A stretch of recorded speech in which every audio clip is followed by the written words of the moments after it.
Shalom. Kembali lagi dengan kita di Nongki, nongkrong bareng kita.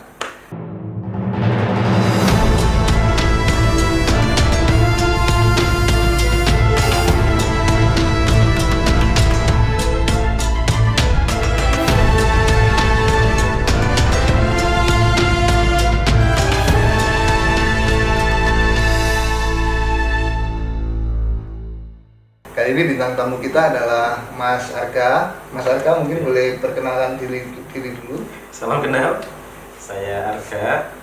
Saya bekerja di tahu sendiri ya GPDI Temanggung. Ya, mungkin cukup segitu. Apa umur? Gak usah kan? Nggak usah. Mungkin Mas Arga pekerjaan sekarang? Saya berjualan. Berjualan. Oke, apakah sudah punya pasangan? Nah, itu yang belum. Oke, karena ngomong tentang pasangan, kita akan membahas lagi tentang relationship part 2.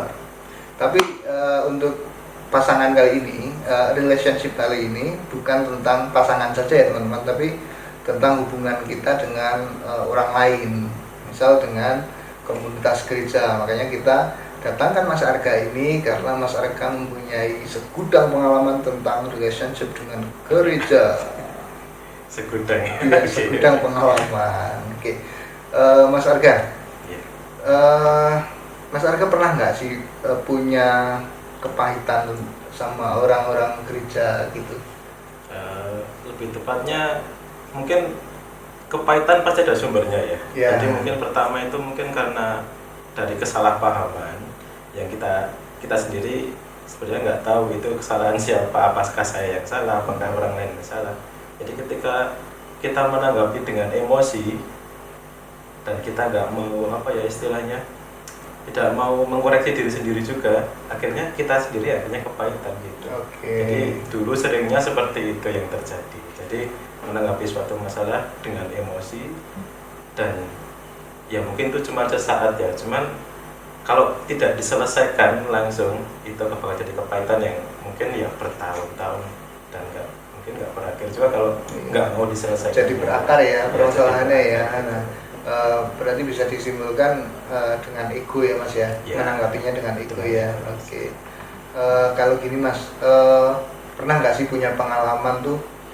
Mas Arga pernah pelayanan kan? Oh iya. Dulu pengalaman apa Mas?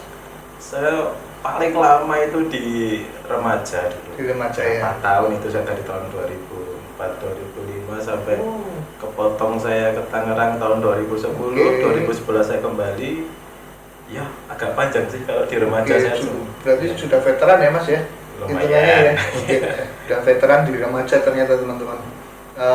Nah, selama pelayanan ini ada nggak sih Mas Arga mungkin punya pacar terus ngerusak pelayanan Mas Arga gitu, pernah nggak sih ngalamin kayak gitu? Ada. Ya ini sekedar pengalaman ya yang mungkin jangan dicontoh ya teman-teman sekalian.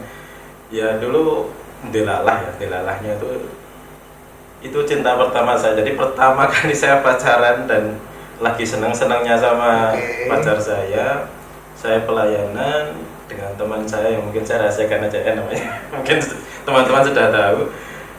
Waktu itu saya kan jadi seksi dekorasi macet untuk menata ruangan dan lain sebagainya. Jadi seharusnya waktu itu kan remaja pukul 5, jadi pukul 4 saya harus berangkat. Saya harus siap-siap dengan teman saya itu, nyiapin mic, nyiapin karpet dan lain sebagainya. Tapi karena saya punya pacar dan dilalahnya juga saudara, itu ketemunya hanya 1 kali seminggu. Jadi hari Sabtu doang. Ya. Jadi kami waktu itu sepakat untuk bertemu sebentar walaupun cuma 1 jam itu sebelum acara remaja. Dia juga punya acara remaja sendiri, dia di kerja lain ceritanya gitu. Jadi saya punya kerja sendiri. Kita bertemu paling nggak sejam gitu, menyempatkan waktu. Dan dilalahnya juga waktunya juga sama gitu. Jadi sebelum acaranya remajanya dia sama acara remajanya saya itu waktunya hampir sama dan saya harus memilih salah satu antara saya mau menemani teman saya untuk siap-siap untuk acara remaja di tempat saya atau saya harus menemui pacar saya yang hanya sebentar itu.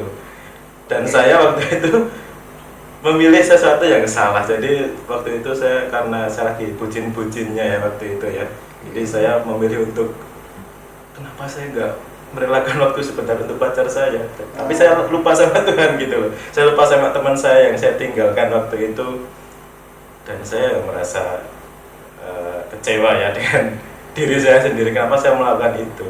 Sadarnya jauh saudara. Jadi waktu itu belum sadar saya karena lagi bucin kan, karena orang lagi bucin tuh nggak bisa dibilangin ya biasanya gitu. Ya, oke, berarti bucin mengalahkan pelayanan. Gokil. Teman-teman jangan tiru ya. Kita boleh bucin, tapi bucinnya tuh yang sewajarnya aja gitu. Oke, kita mungkin butuh apa? Memang perlu mendedikasikan waktu kita untuk pasangan kita, untuk pacar kita mungkin, atau untuk gebetan mungkin. Tapi jangan lupakan pelayanan kalian apabila kalian punya pelayanan, karena pelayanan itu bukan hanya tanggung jawab kalian dengan orang-orang yang ada di sekitar pelayanan itu, orang-orang gereja, namun pelayanan kalian juga harus kalian pertanggungjawabkan dengan Tuhan, gitu ya Mas Arga ya. Oke. Nah Mas Arga nih, kalau Mas Arga tuh pernah punya kesakitan akar pahit dengan secara spesifik ya, dengan warga gereja nggak sih, terutama pendeta atau apa gitu? Iya, mungkin itu ya. Kalau dibilang kepahitan sebenarnya nggak ada masalah gitu. Jadi misalnya saya sama Bapak Gembala atau saya sama para aktivis atau siapa, mungkin sebenarnya nggak ada masalah. Cuman kan zaman sekarang kan zaman media sosial gitu. Jadi kita melihat apa aja di media sosial. Mungkin Pak Gembala, mungkin para aktivis, mungkin para pengurus gereja, mungkin kan semuanya menggunakan media sosial dengan apa ya, mungkin ada yang tidak bertanggung jawab gitu ya. Jadi kadang-kala mau memposting tapi nggak berpikir dulu. Jadi kadang-kala kan sebagai orang yang dilihat di depan, istilahnya kita menjadi kita berpikir misal si A ya, si A menjadi contoh untuk kita. Jadi waktu itu ya saya punya orang yang saya kagumi misalnya di gereja, wah dia kok pelayanannya bagus, dia hidupnya diberkati dan lain sebagainya. Tapi ketika melihat satu kelakuan yang agak janggal di media sosial, jadi kita kan satu kejadian janggal mengalahkan semua kebaikan dia. Setitik hitam akan menodai kertas putihnya ya. Iya betul ya. Jadi mungkin sebenarnya itu bukan akar pahit, tapi hanya kita mungkin nggak mau untuk melihat dari berbagai sisi. Mungkin kenapa dia melakukan itu, kenapa kok dia sampai memposting itu gitu, tapi kita kan nggak menengok dari sisi lain kenapa dia memposting seperti itu. Dan kadang-kala ya kita jadi salah paham, menyalahpahami orang tanpa kita meng-cross check dulu kebenarannya, kenapa kok orang ini seperti ini. Mungkin di gereja dimanapun ya kita berada, mungkin kita pasti akan menemukan hal seperti itu. Mungkin banyak orang yang mungkin dulu banyak yang sering berpindah-pindah gereja ya, GKJJ gitu ya, gereja Kristen jalan-jalan gitu. Karena di sini mengalami akar pahit, pindah ke sana ada akar pahit lagi, pindah ke gereja C kok ada lagi. Loh, karena itu tadi, karena kita seringkali melihat orang itu hanya dari satu sisi saja. Jadi si A kok ternyata seperti ini ya, saya kecewa gitu. Jadi tipikal orang seperti itu yang datang ke gereja melihat figur yang di gereja, bukan melihat Tuhannya ya. Jadi teman-teman jangan tiru ya kayak gitu ya, nggak baik. Jadi kalau kita gereja manapun pasti mempunyai plus dan minusnya. Tapi tujuan dari kita, hati kita aja ke gereja itu mau cari apa sih? Apakah kita mau cari Tuhan atau cari sosok di gereja? Nah itu saja. Itu yang perlu teman-teman perbaiki, kita semua, terutama saya juga. Itu baiknya kita ke gereja itu mencari Tuhan, walaupun Tuhan itu ada dimanapun, ada selalu sama kita, mau kita lagi di mana, di pedalaman, maupun kita lagi di atas gunung, ataupun kita lagi menyelam di lautan gitu, Tuhan pasti ada sama kita gitu ya. Jadi tinggal niatan teman-teman aja datang ke gereja tuh niatnya apa gitu ya Mas Arga ya. Oke. Nah Mas Arga, dari kepahitan yang Mas Arga alami itu ada nggak sih satu titik yang bikin Mas Arga tuh malas ke gereja gitu? Mungkin di satu titik ada ya.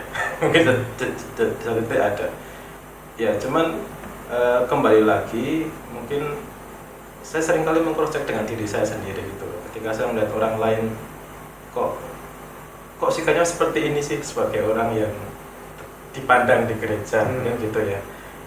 Tapi seringkali saya lebih sering berkaca gitu dengan diri saya sendiri. Apakah saya sudah baik? Apakah saya sudah dibilang suci gitu? Saya melihat diri saya sendiri kok, saya juga sedang berjalan ini. Saya sama seperti dia sebenarnya. Saya seperti dia, saya sedang berjalan, karena kita kan church on the way gitu. Kita dalam perjalanan sebenarnya. Saya sama Bapak Gembala, saya sama dengan para PV, saya dengan para pengurus gereja, kita sedang berjalan sama-sama. Jadi saya berpikir kalau saya ngejudge gitu ya, kok orang ini seperti ini gitu, sebenarnya saya nggak boleh. Dan saya merasa saya salah di situ. Jadi ada titik seperti itu. Dulu saya sempat berpikir, loh kenapa kok dia melakukan hal seperti ini, dan saya sempat kecewa gitu. Saya sempat ngobrol dengan orang lain juga tentang kekecewaan saya, dan itulah di situ iblis bekerja. Kenapa? Karena iblis mencari celah di situ.